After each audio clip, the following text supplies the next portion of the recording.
Welcome back to my channel. I'm Youseff, and now I'm going to show you a video on how the rain is formed.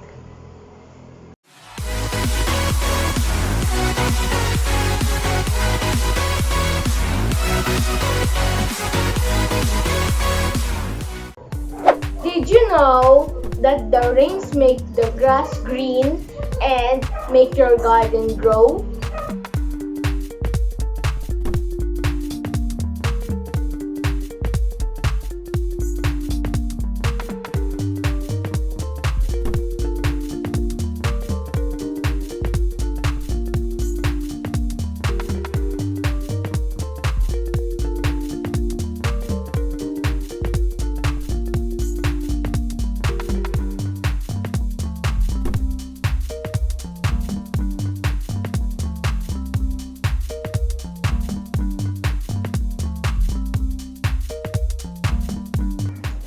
Have you ever wondered what makes it rain?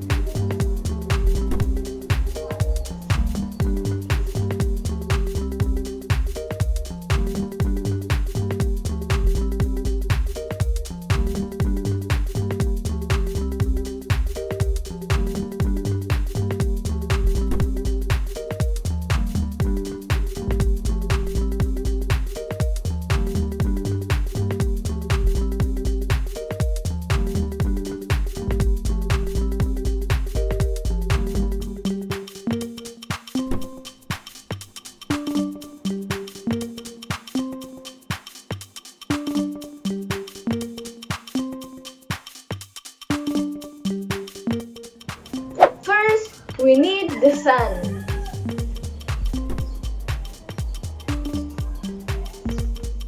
The heat of the sun warms the water, turning into an invisible gas called water vapor.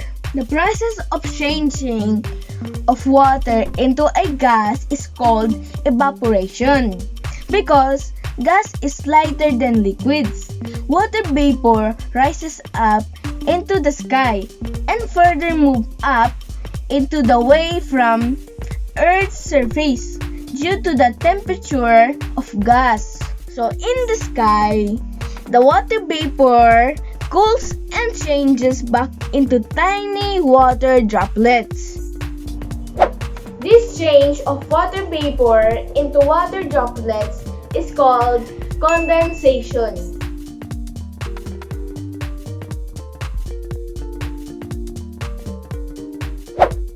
Clouds are made up of tiny droplets. So when condensation occurs in the sky, clouds form and grow. Let's see it from closer perspective. The droplets bonds together and form even bigger drops.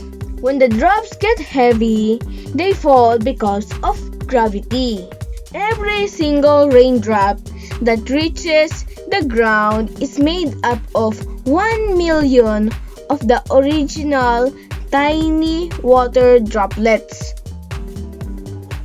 When the sun shines again, the whole process happens again. This process is called water cycle.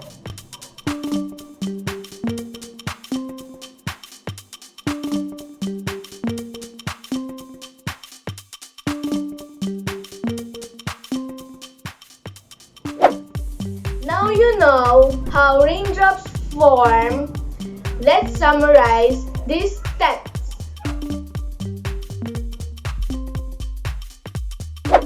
Evaporation, the changing of water into gas.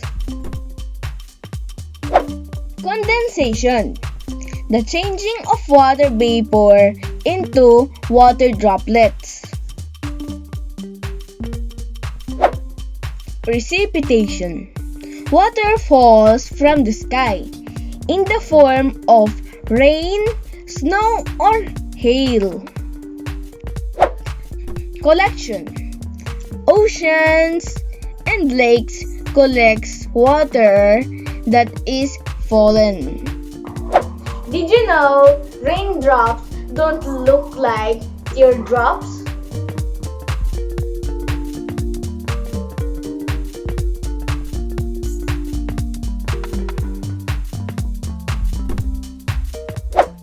Yes, raindrop is more like a hamburger bun because tiny droplets shape is like a spear, but when they bump each other, they change their shape in bun shape and transform into parachute shape.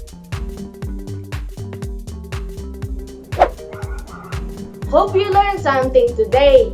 Please subscribe for more updates. Bye!